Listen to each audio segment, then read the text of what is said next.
Assalamualaikum warahmatullahi wabarakatuh.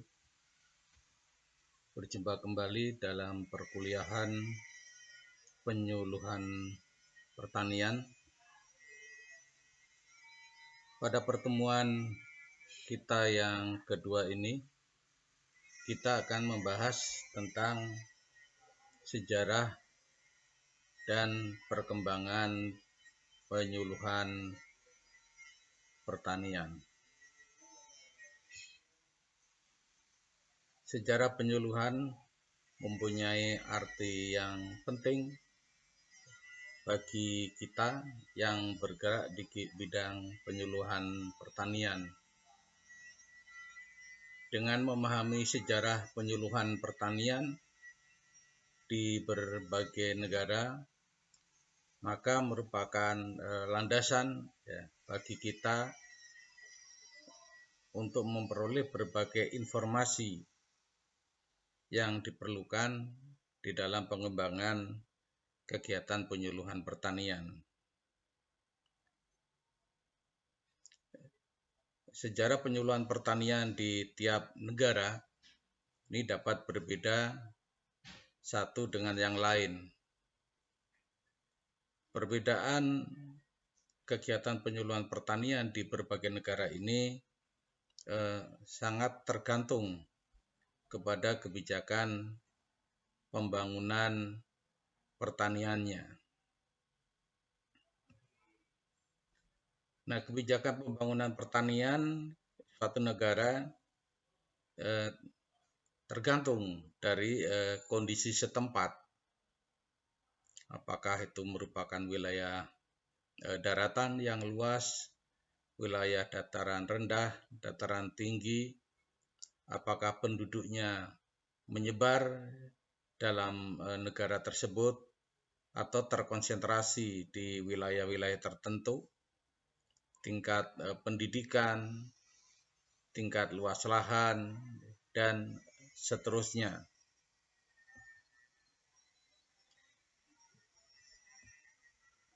Nah, pengetahuan sejarah penyuluhan pertanian di berbagai negara ini, seperti tadi dikatakan, sangat diperlukan sebagai salah satu informasi bagi kita yang bergerak dalam bidang penyuluhan pertanian. Salah satu negara yang layak kita jadikan tempat pembanding adalah Amerika Serikat. Amerika Serikat ini kita kenal sebagai negara industri, negara superpower, dan begitu aktif dalam berbagai kancah kehidupan di dunia. Meskipun merupakan negara yang maju, negara industri, ternyata Amerika Serikat pertananya sangat maju pesat. Maju pesatnya pertanian di Amerika Serikat ini antara lain ditunjukkan dengan tingginya ekspor hasil pertanian dari negara adidaya tersebut ke berbagai negara yang lain, termasuk juga ke Indonesia. Berbagai produk olahan pertanian maupun bahan mentah ini mengalir deras ke Indonesia dan menjadi komoditas yang relatif sangat diminati oleh masyarakat Indonesia. Ini menunjukkan bahwa Amerika Serikat berhasil di dalam pengembangan pertaniannya.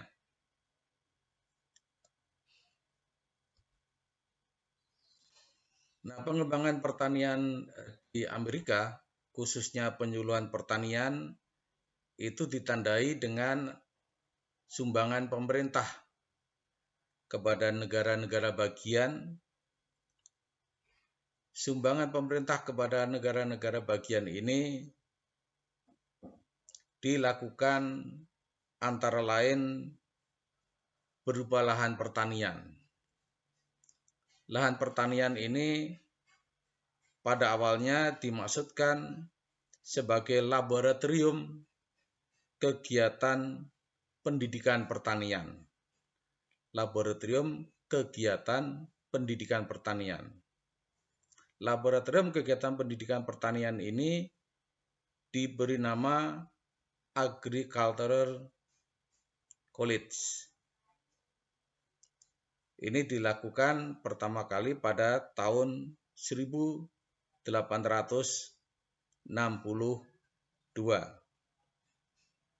Pada kegiatan pendidikan pertanian ini menunjukkan bahwa di Amerika Serikat penyuluhan pertanian dilakukan melalui pendidikan formal.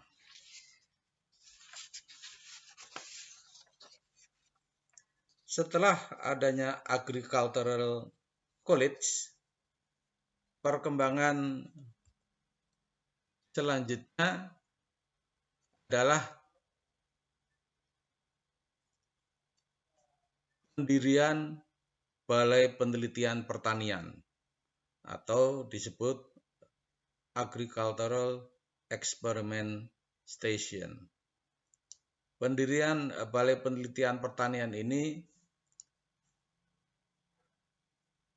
dilakukan pada tahun 1887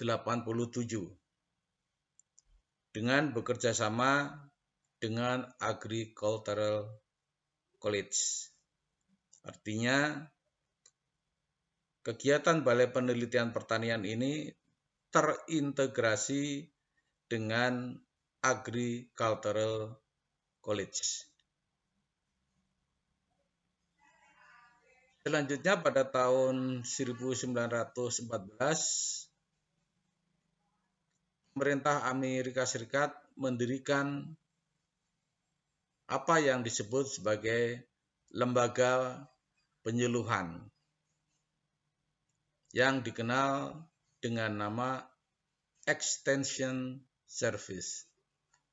Extension Service ini bersifat nasional melalui penandatanganan Smith-Lever Act. Tujuan dari pendirian Extension Service yang pertama adalah untuk membantu menyebarkan informasi yang berguna dan praktis. Dan yang kedua adalah mendorong penerapan informasi tersebut. Jadi ada dua tujuan pendirian dari Extension Service ini. Yang pertama, menyebarkan informasi yang terkait dengan pertanian secara luas, dan penyebaran tadi diikuti dengan upaya-upaya untuk penerapannya di bidang pertanian. Selanjutnya, pendidikan, penelitian, dan penyuluhan pertanian di Amerika Serikat diselenggarakan secara terintegrasi, saling terkait, saling menyumbangkan, serta menggunakan informasi dalam rangka menjawab tantangan dan permasalahan pertanian.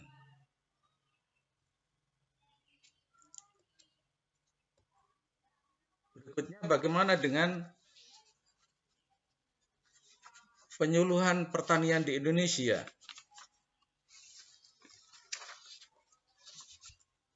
Penyuluhan pertanian di Indonesia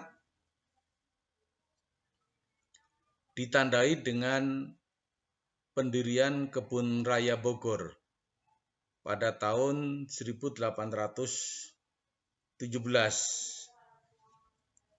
Pendirian Kebun Raya Bogor ini dikatakan sebagai awal usaha pembangunan pertanian di Indonesia, atau kita kenal pada waktu itu dengan nama Hindia Belanda.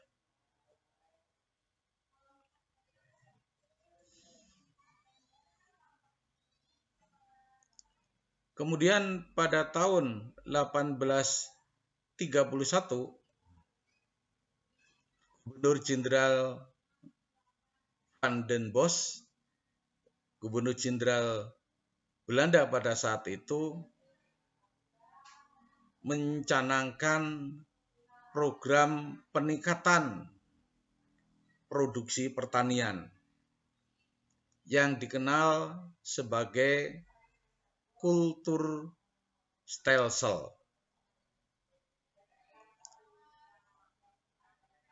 Upaya ini dimaksudkan untuk meningkatkan kesejahteraan petani di Bumi Putra, di Hindia Belanda, yaitu dengan menanam tanaman atau disebut juga tanaman tarum, tanaman kopi, tanaman tebu, dan tanaman tembakau. Upaya penanaman ini dikoordinasikan dan diarahkan oleh pegawai pemerintah Hindia Belanda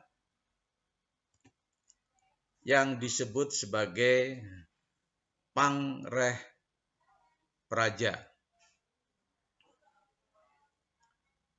Pada kegiatan ini, masyarakat diminta untuk menanami sebagian dari tanah pertaniannya, ya, 1/5 tanah pertaniannya dengan tanaman-tanaman perdagangan, yaitu tanaman-tanaman yang mempunyai nilai ekonomis tinggi di dunia internasional.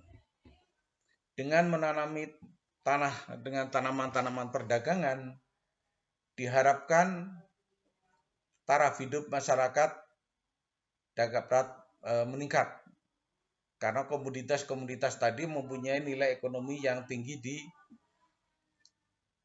luar negeri. Namun di dalam kenyataan di lapangan, tanah yang harus ditanami dengan tanaman-tanaman perdagangan ini tidak hanya 1/5 dari tanah yang dimiliki oleh petani, bahkan bisa setengah dari lahan yang dimiliki oleh petani. Begitu juga dengan pengerjaan terhadap lahan pertanian tadi. Petani diwajibkan untuk mengelola lahan yang ditanami dengan tanaman perdagangan tadi bukan hanya 2 hari dalam seminggu seperti ketentuan peraturannya, tetapi hampir sepanjang waktu petani diharuskan untuk mengurus lahan pertaniannya yang ditanami dengan tanaman perdagangan tersebut. Hal ini tidak masalah manakala kemudian hasil dari tanaman perdagangan tadi kemudian menghasilkan penerimaan dengan nilai yang tinggi. Ternyata di lapangannya tidak demikian. Komoditas hasil tanaman perdagangan tadi ternyata dibeli pemerintah dengan harga yang sangat rendah. Akibatnya bukan taraf hidup petani yang meningkat, dengan dipilihnya tanaman-tanaman perdagangan bernilai ekonomi tinggi, tetapi justru kehidupan petani menjadi makin sengsara. Periode Kulturstelzer ini yang biasa kita kenal sebagai periode tanam paksa. Nah, periode tanam paksa ini sebenarnya juga merupakan upaya dari pemerintah Hindia Belanda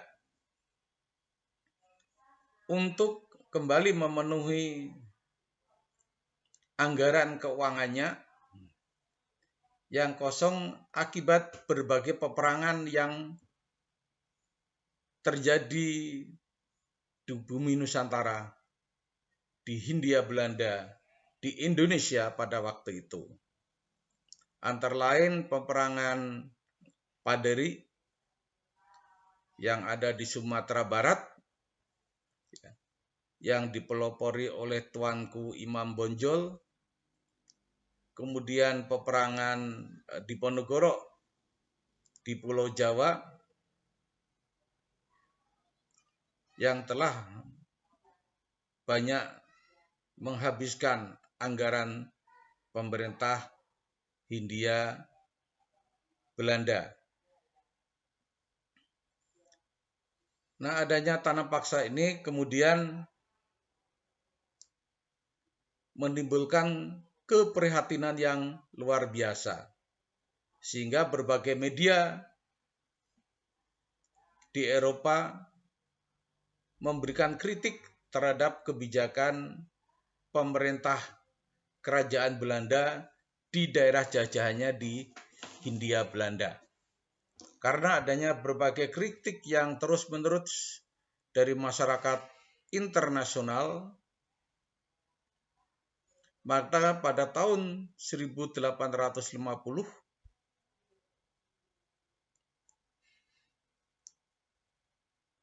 program tanam paksa ini diakhiri di Hindia Belanda. Namun demikian untuk beberapa daerah seperti di Yogyakarta, di Solo sebagai daerah swapraja maupun di daerah Priangan, Kulturstelzer atau tanam paksa ini masih berlangsung sampai tahun 1918.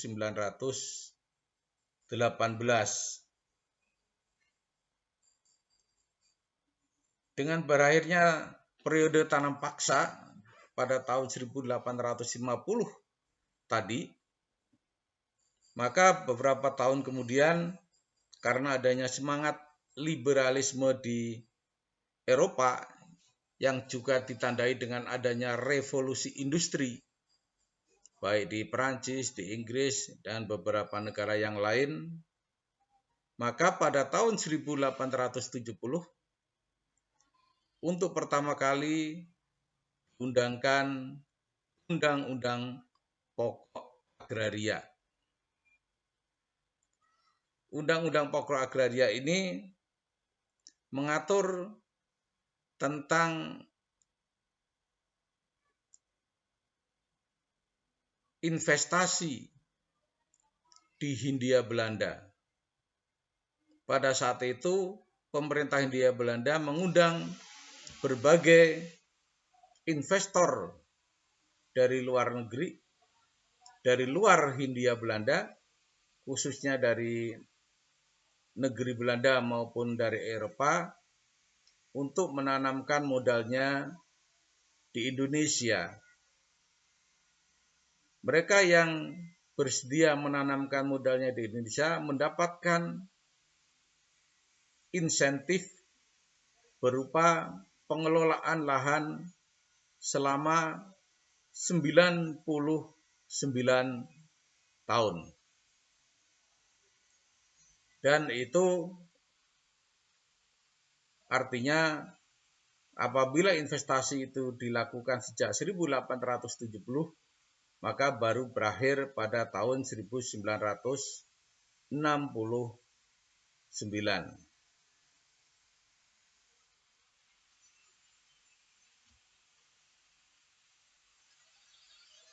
Nah, pada kisaran tahun 1900-an dikenal ada politik etis.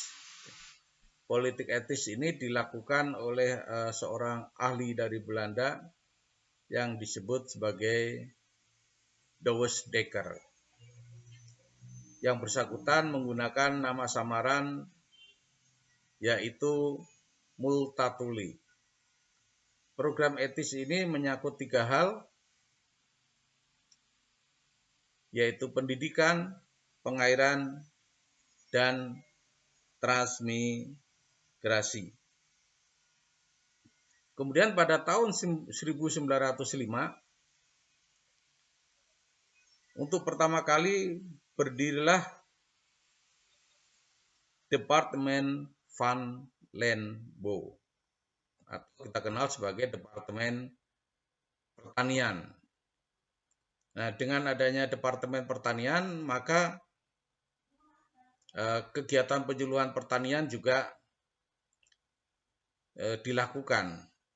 Namun sebagaimana dengan sebelumnya, penyuluhan pertanian masih dilakukan oleh Pangreh Praja, pegawai negeri pemerintah kolonial Hindia Belanda.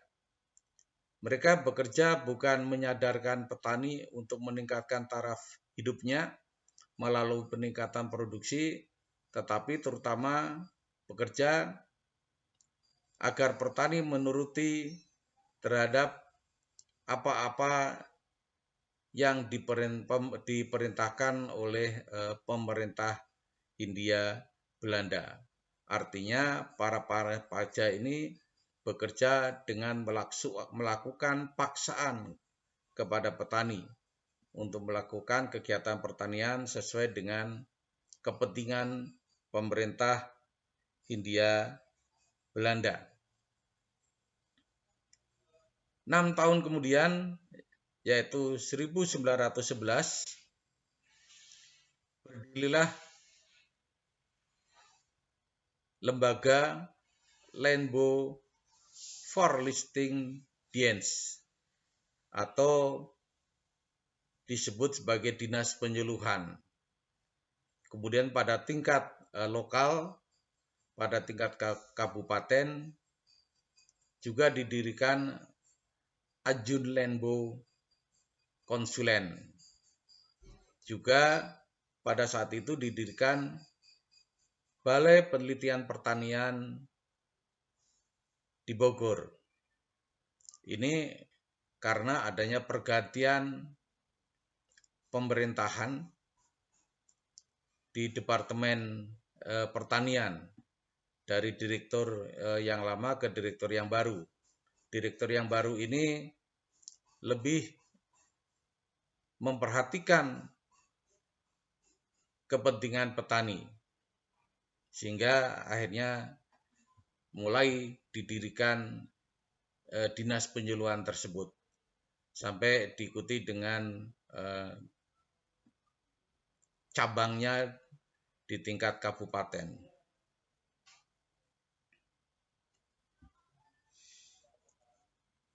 Kemudian 2 tahun kemudian pada 1913 untuk pertama kali didirikan Sekolah Pertanian Menengah Atas atau dikenal sebagai Middelbaar Landbouw School.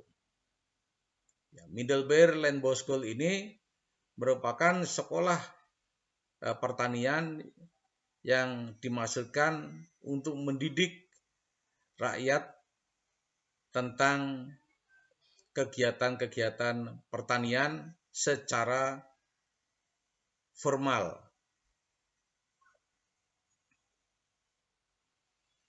Kemudian beberapa tahun berikutnya,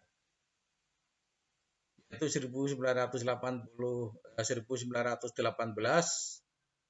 didirikanlah Het Algemeen Proefstation for de Landbouw atau disingkat APL, yang merupakan Balai Besar Penelitian Pertanian. Balai Besar Penelitian Pertanian ini merupakan penyatuan dari beberapa balai penelitian pertanian yang sudah didirikan sejak tahun 1911.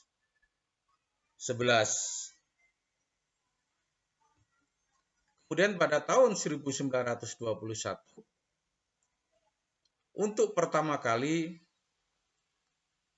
Dinas Penyuluhan Pertanian melakukan kegiatannya secara mandiri. Hal ini ditandai dari tidak lagi dilibatkannya para pangreh praja, para pegawai negeri pemerintah Hindia Belanda, bisa bupati, kemudian residen, wedana, ya, lurah, dalam kegiatan penyuluhan pertanian.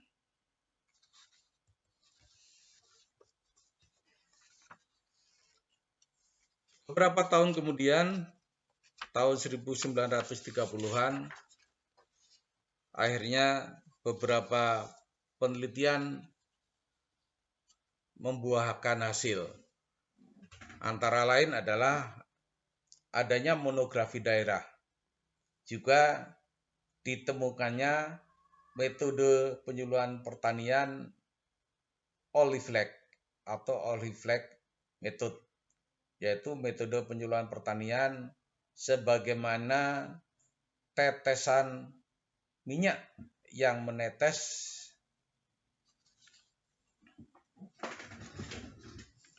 di atas air.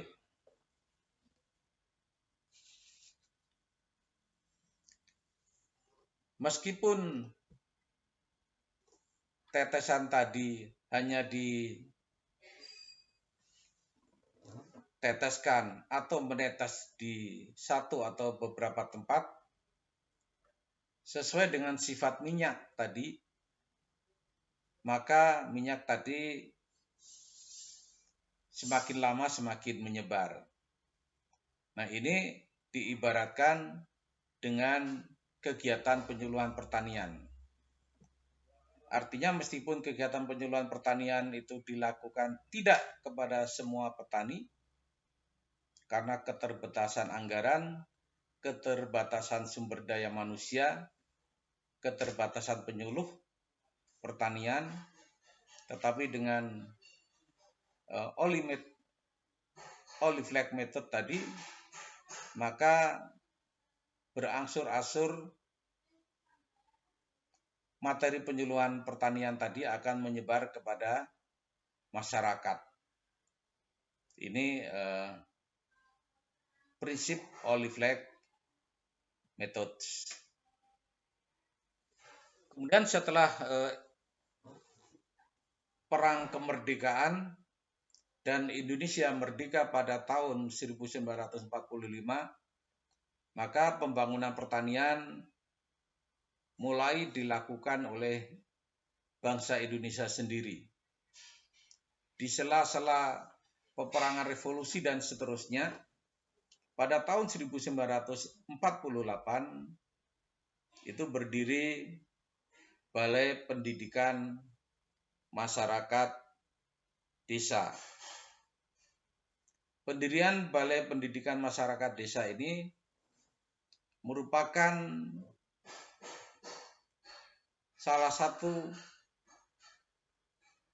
bentuk implementasi Rencana Kemakmuran Indonesia atau dikenal pada waktu itu dengan nama rencana Kasimo atau Kasimo Plan, yaitu rencana peningkatan produksi pertanian dalam jangka waktu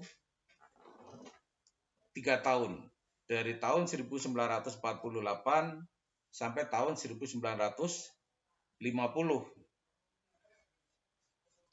Namun karena berbagai kondisi saat itu, maka rencana ini tidak membuahkan hasil sesuai dengan yang diharapkan.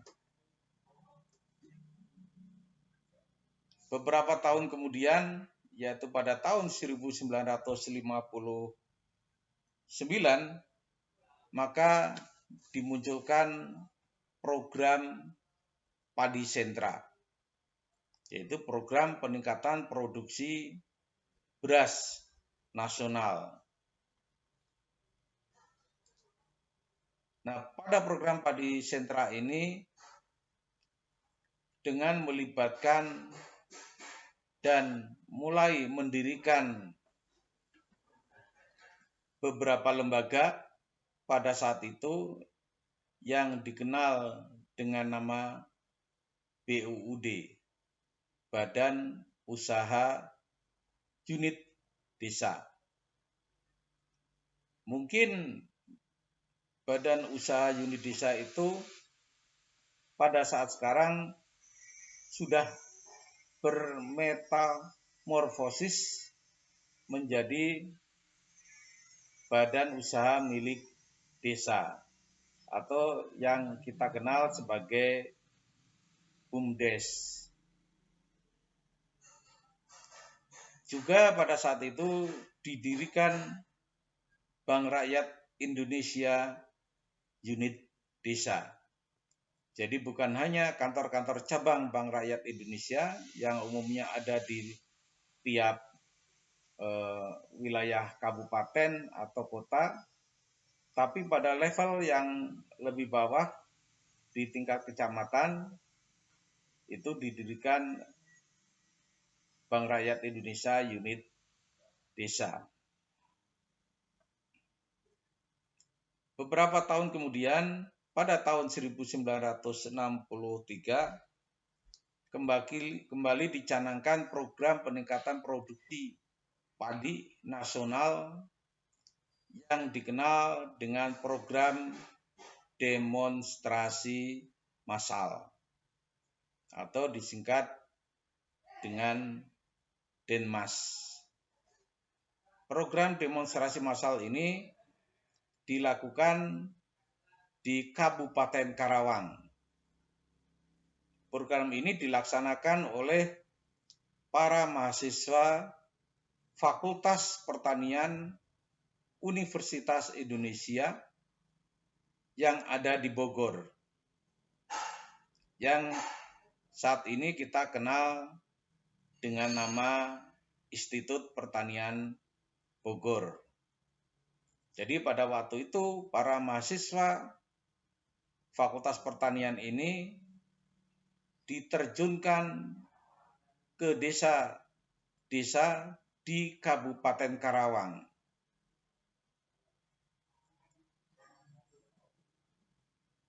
Tiap 1 hektar sawah pertanian pada waktu itu dibina oleh 2 orang mahasiswa Fakultas Pertanian. Total lahan sawah yang mengikuti program Denmas tadi adalah 104 hektar. Nah, pada program Denmas ini ternyata membuahkan hasil yang luar biasa. Terjadi peningkatan produksi padi sawah sebesar 2 kali lipat dibandingkan dengan sebelumnya. Hal ini terjadi karena pada saat itu oleh mahasiswa Fakultas Pertanian dilakukan pembinaan mulai dari pengolahan lahan sawah dengan cara yang baik dan benar, kemudian penggunaan benih padi unggul, kemudian penggunaan pupuk urea, pada waktu itu adalah ZA, kemudian pemberantasan hama dan penyakit,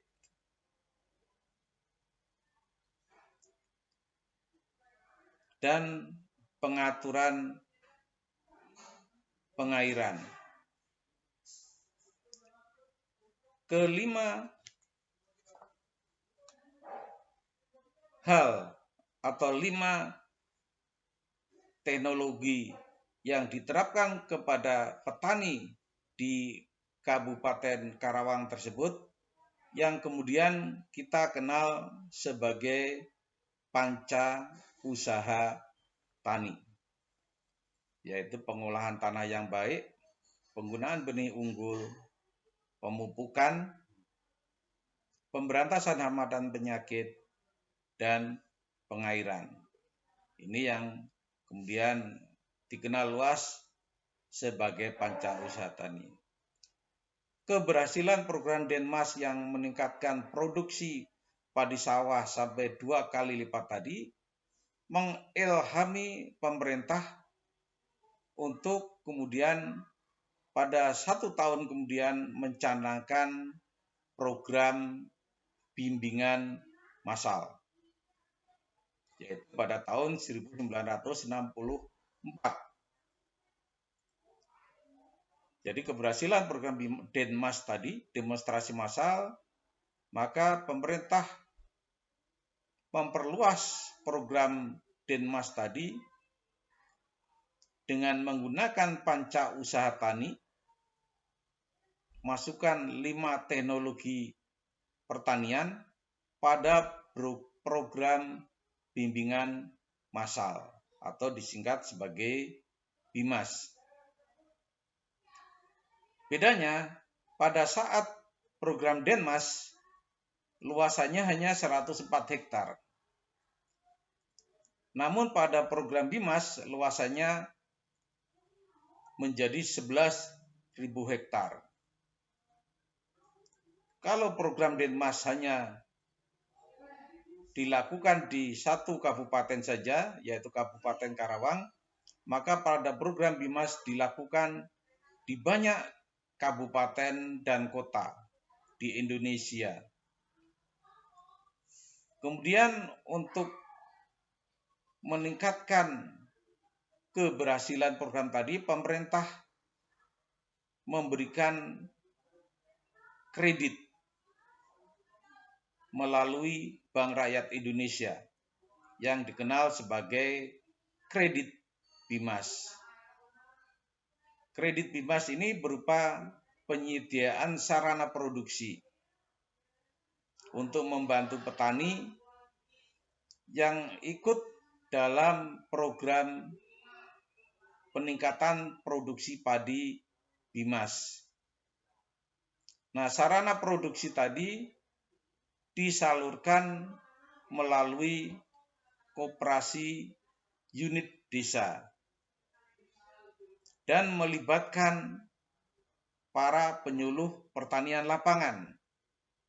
Artinya, bukan hanya melibatkan mahasiswa Fakultas Pertanian, tapi juga melibatkan pegawai lingkup pertanian yang secara fungsional mengurusi penyuluhan pertanian dan disebut sebagai penyuluh pertanian lapangan.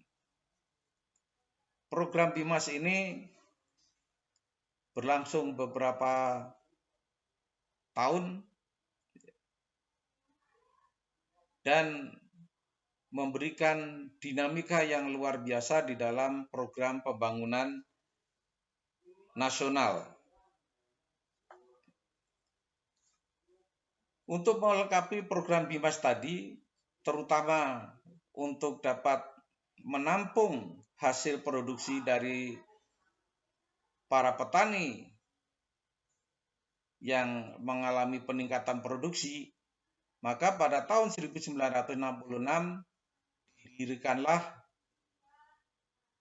apa yang disebut sebagai Koloknas, yaitu Komando Logistik Nasional. Jadi suatu unit yang mempunyai tugas untuk menampung hasil produksi pertanian dari masyarakat petani, khususnya produksi padi sawah peserta BIMAS. Penggunaan istilah komando karena pada waktu itu Indonesia baru saja lepas dari cengkeraman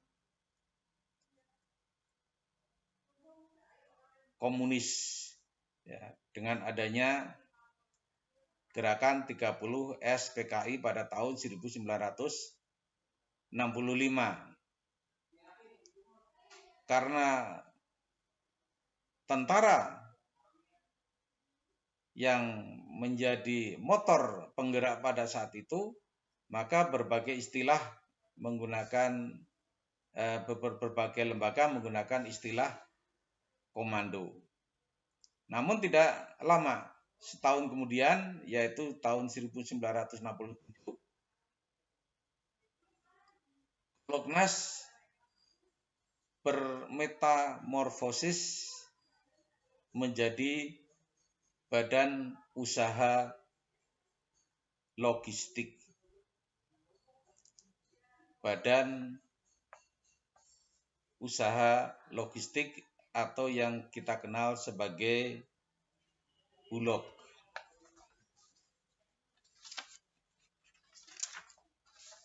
Setahun kemudian upaya peningkatan produksi dilakukan oleh pemerintah dengan melibatkan beberapa perusahaan-perusahaan multinasional di dalam penyediaan obat-obatan pertanian. Karena disadari pentingnya penyediaan obat-obatan pertanian untuk pemberantasan hama dan penyakit tanaman. Pada saat itu disebutnya adalah pemberantasan hama dan penyakit tanaman. Kalau sekarang kita menyebutnya sebagai pengendalian hama dan penyakit lapangan, hama dan penyakit tanaman.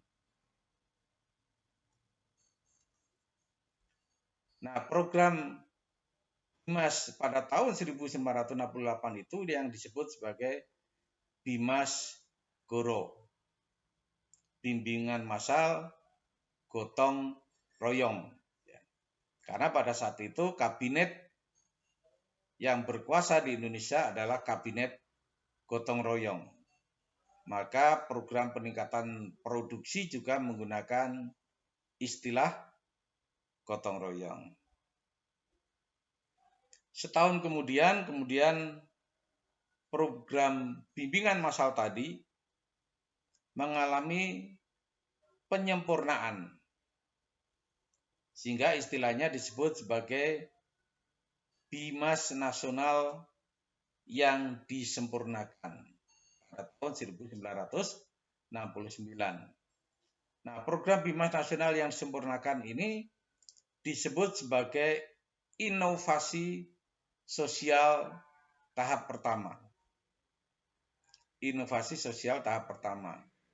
Bersamaan dengan pencanangan program BIMAS nasional yang disempurnakan sebagai inovasi sosial tahap pertama, maka mulai pula diberlakukannya pembangunan 5 tahun tahap pertama yang kita kenal sebagai pelita pertama.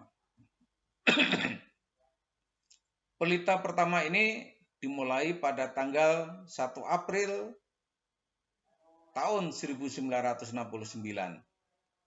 dan berakhir pada tanggal 31 Maret tahun 1974. Jadi 5 tahunan.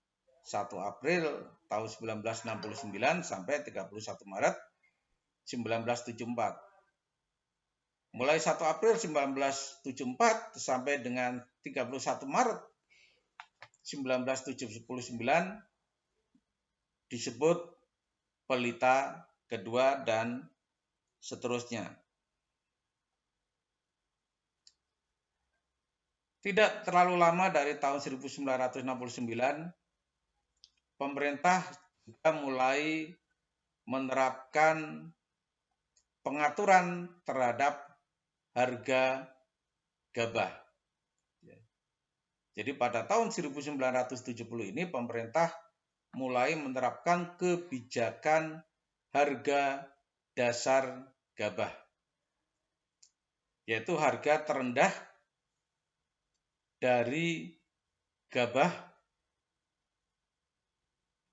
yang ditentukan oleh pemerintah dengan maksud untuk melindungi para petani padi sawah agar tidak mengalami kerugian pada saat panen.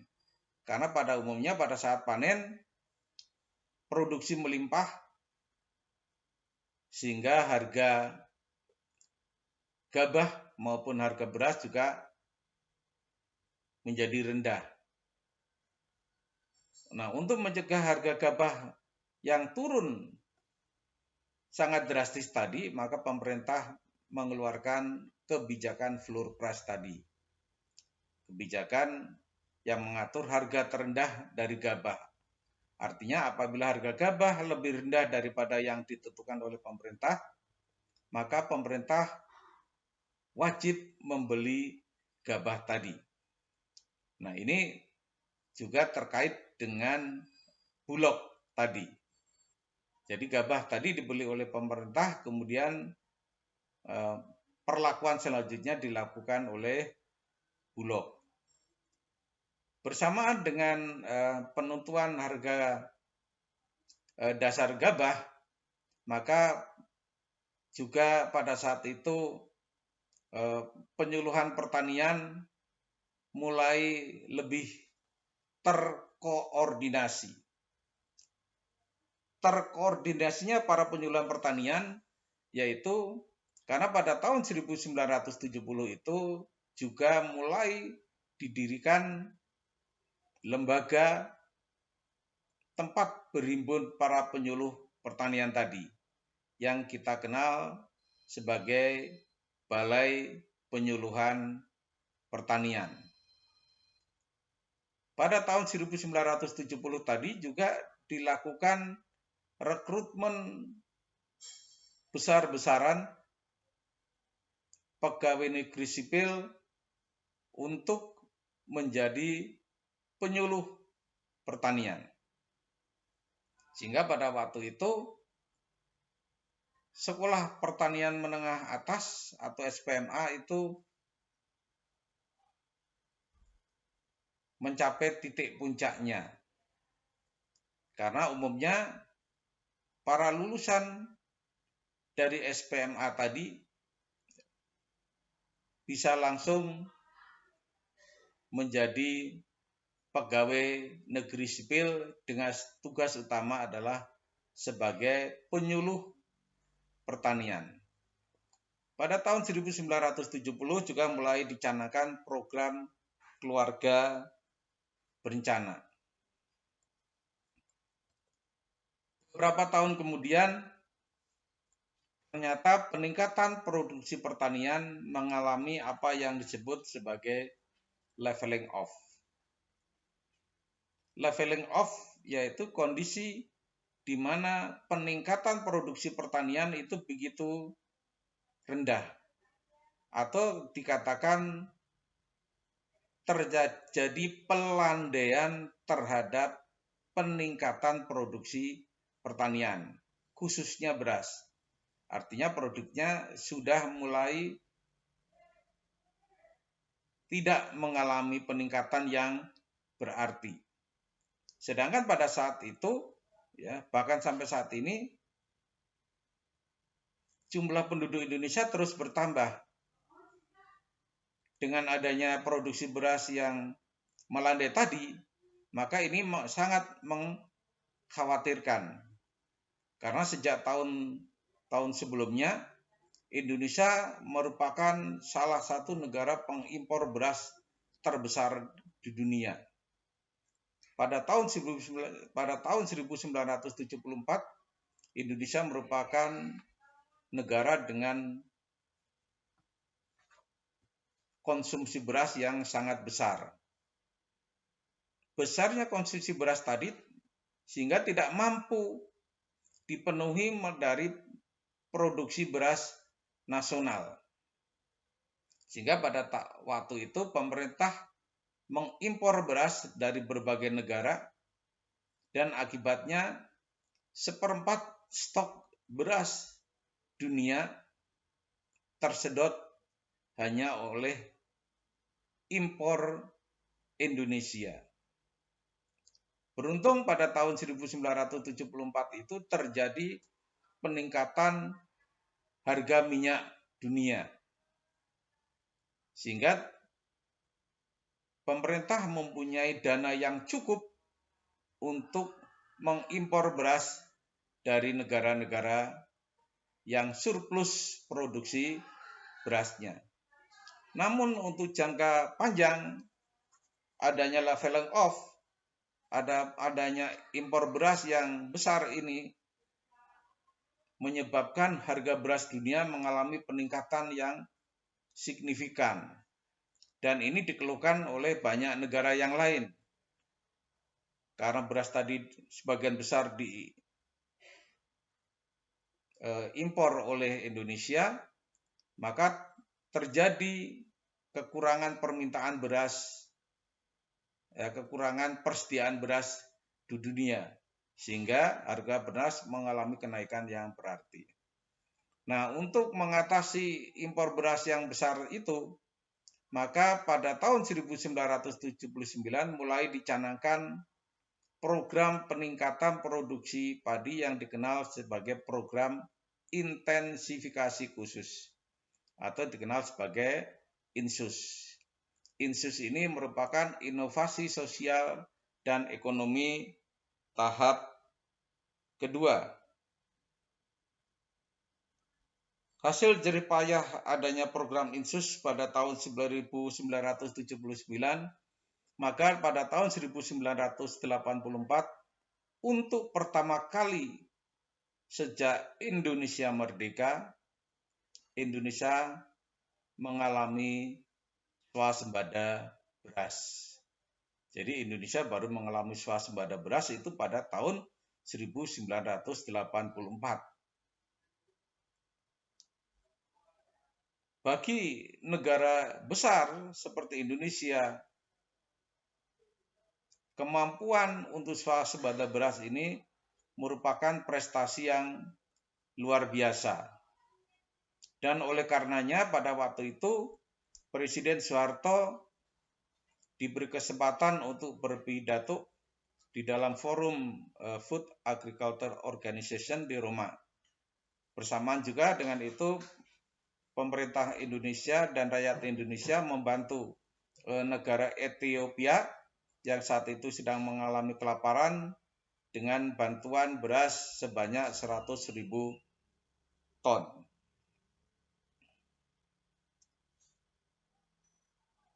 Namun demikian, manis tidak berlangsung lama.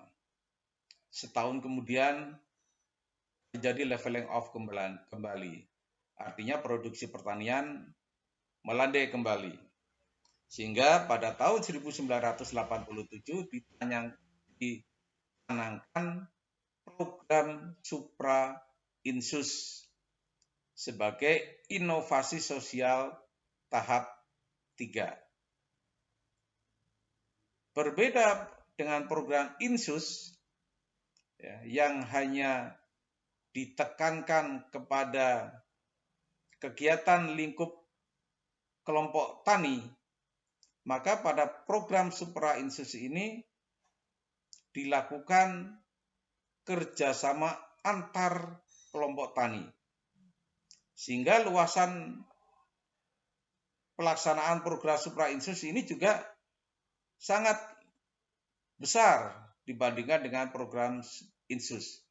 Kalau program Insus itu hanya berkisar 5 sampai 20 hektar dengan melibatkan 20 sampai 30 petani, maka pada program Supra-Insus ini mempunyai luasan per area itu adalah minimal 1.000 hektar sampai dengan 25.000 hektar.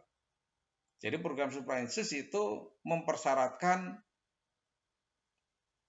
peserta program Supra-Insus minimal berada dalam satu hamparan dengan luasan 1.000 hektar. Kemudian pada tahun 1994 mulai didirikan Badan Pengkajian Teknologi Pertanian.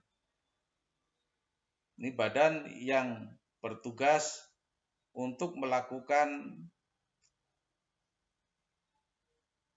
penelitian secara lokal terhadap hasil-hasil penelitian dari berbagai lembaga yang lain. Jadi uji benih unggul secara lokal.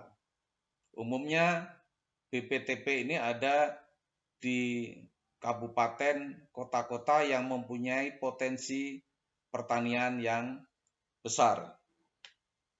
Kemudian pada tahun 1999,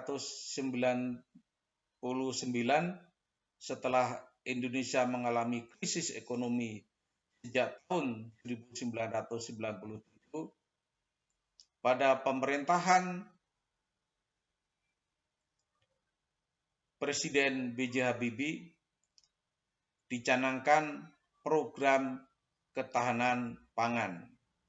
Program ini dikomandoi oleh Edi Sasono sebagai menteri